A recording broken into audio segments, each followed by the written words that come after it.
নমস্কার, আমি সঙ্গমিত্রা। আমার এই সহজ রান্না চ্যানেলে আপনাদের সবাইকে স্বাগত। আজ আমি রান্না করছি মসুর ডালের বড়া দিয়ে আলু পটলের তরকারি। আপনারা খুব সহজেই বাড়িতে বানিয়ে নিতে পারেন এই রেসিপিটি।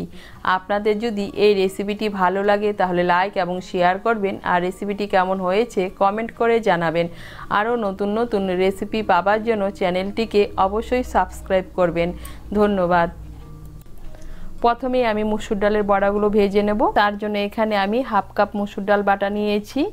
এখানে আমি হাফ কাপ মসুর ডাল 2 ঘন্টা ভিজিয়ে রেখেছিলাম, তারপর 2টো কাঁচা লঙ্কা দিয়ে বেটে নিয়েছি। এখন এর মধ্যে দিয়ে দিচ্ছি 1/4 টিস্পুন কালো জিরে, দিয়ে দিচ্ছি সামান্য একটু নুন আর সামান্য একটু হলুদ গুঁড়ো। কালো জিরে, নুন, হলুদ গুঁড়ো মিশিয়ে নিয়ে ডাল বাটাটাকে আমি ভালো করে মেখে নেব। এই দেখুন ডাল বাটাটা ভালো করে মেখে নিয়েছি। এখন আমি বড়াগুলো ভেজে নেব। বড়াগুলো ভাজার জন্য কড়াইতে সর্ষের তেল বসিয়েছি, তেলটাও গরম হয়ে গিয়েছে। রান্নাটা আমি সর্ষের তেলে করছি, আপনারা সাদা তেলেও করতে পারেন। এর মধ্যে আমি বড়াগুলোকে লাল করে ভেজে নেব।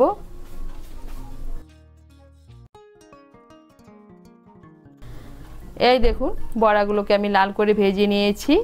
এভাবে আমি বাকি বড়াগুলো ভেজে নেব। এই দেখুন বাকি বড়াগুলো আমি ভেজে নিয়েছি। বড়া ভাজার পর কড়াইতে যে তেল আছে এই তেলের মধ্যে আলুগুলো ভেজে নেব। এখানে আমি একটা বড় সাইজের আলু নিয়েছি। আলুটাকে আমি ছোট ছোট টুকরো করে কেটে নিয়েছি। এর মধ্যে দিয়ে দিচ্ছি সামান্য একটু নুন আর সামান্য একটু হলুদ গুঁড়ো। নুন আর হলুদ গুঁড়ো মিশিয়ে নিয়ে আলুগুলোকে লাল করে ভেজে নেব। এই দেখুন আলুগুলোকে লাল করে ভেজে নিয়েছি। এখন আমি আলুগুলোকে তুলে নিচ্ছি। আলু ভাজার পর কড়াইতে যে তেল আছে এই তেলে পটলগুলো ভেজে নেব। এখানে আমি 300 গ্রাম পটল নিয়েছি। পটলগুলোর হালকা খোসা ছাড়িয়ে টুকরো করে কেটে নিয়েছি।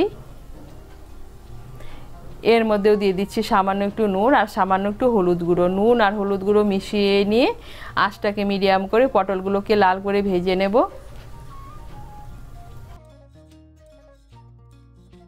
এই দেখুন আঁচটাকে মিডিয়াম করে পটলগুলোকে লাল করে ভেজে নিয়েছি। এখন আমি পটলগুলোকে তুলে নিচ্ছি। পটল ভাজার পর কড়াইতে দিয়ে দিচ্ছি আর অল্প সর্ষের তেল। এখন এর মধ্যে দিয়ে দিচ্ছি একটা তেজপাতা, দিয়ে দিচ্ছি গোটা গরম মশলা। গোটা গরম মশলার মধ্যে নিয়েছি এলাচ, লবঙ্গ আর দারচিনি। এলাচের মুখগুলো একটু ফাটিয়ে দিয়েছি। দিয়ে দিচ্ছি 1/4 টিস্পুন গোটা জিরে। ফোড়নটা দিয়ে একটু নাড়াচাড়া করে নিয়ে এর মধ্যে দিয়ে দিচ্ছি পেঁয়াজ কুচি। এর মধ্যে দিয়ে দিচ্ছি একটা মাঝারি সাইজের পেঁয়াজ কুচি। পেঁয়াজ কুচিটাকে মিশিয়ে নেব। মিশিয়ে নিয়ে পেঁয়াজ কুচিটাকে লাল করে ভেজে নেব। এই দেখুন পেঁয়াজ কুচিটাকে লাল করে ভেজে নিয়েছি। এখন এর মধ্যে দিয়ে দিচ্ছি টমেটো বাটা। এর মধ্যে দিয়ে দিচ্ছি একটা মাঝারি সাইজের টমেটো বাটা। টমেটো বাটাটাকে মিশিয়ে নেব। মিশিয়ে নিয়েছি। দিয়ে দিচ্ছি 1 টিস্পুন আদা বাটা, 1 টিস্পুন জিরে বাটা, 1 টিস্পুন ধনে বাটা।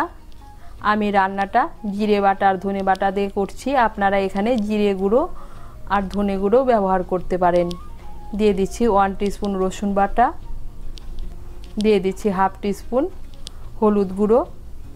দিয়ে দিচ্ছি 2 টিস্পুন লঙ্কা গুঁড়ো। ঝালটা আপনারা আপনাদের স্বাদ মতো দেবেন। দিয়ে দিচ্ছি স্বাদ মতো নুন আর দিয়ে দিচ্ছি সামান্য একটু জল। মিশিয়ে নেব। মিশিয়ে নিয়ে মশলাটাকে ভালো করে কষিয়ে নেব।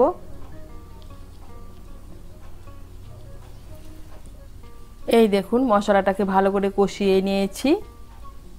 এখন এর মধ্যে দিয়ে দিচ্ছি 1 বড় চামচ টক দই। টক দইটাকে আমি ভালো করে ফেটিয়ে নিয়েছি। টক দইটাকে মিশিয়ে নেব। মিশিয়ে নিয়ে মশলাটাকে আবার ভালো করে কষিয়ে নেব। এই দেখুন মশলাটাকে আবার ভালো করে কষিয়ে নিয়েছি। মশলার থেকে তেল ছেড়ে দিয়েছে, তার মানে মশলাটা ভালো করে কষানো হয়ে গিয়েছে। এখন এর মধ্যে দিয়ে দিচ্ছি ভেজে রাখা আলু আর ভেজে রাখা পটল। আলু আর পটল ভালো করে মিশিয়ে নেব। মিশিয়ে নিয়ে মশলার সঙ্গে আর একটু ভালো করে কষিয়ে নেব।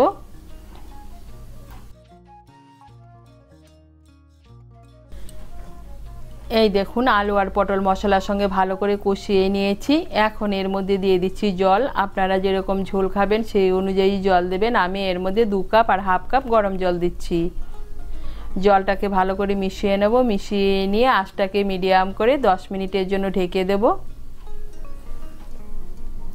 আঁচটা মিডিয়াম করে 10 মিনিটের জন্য ঢেকে দিয়েছিলাম। এখন এর মধ্যে দিয়ে দিচ্ছি ভেজে রাখা বড়াগুলো।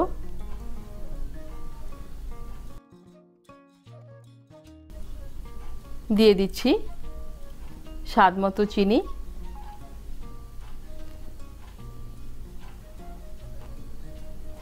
দিয়ে দিচ্ছি চিড়ে রাখা 2টো কাঁচা লঙ্কা, দিয়ে দিচ্ছি হাফ টিস্পুন গরম মশলার গুঁড়ো, আর দিয়ে দিচ্ছি 1 টিস্পুন ঘি।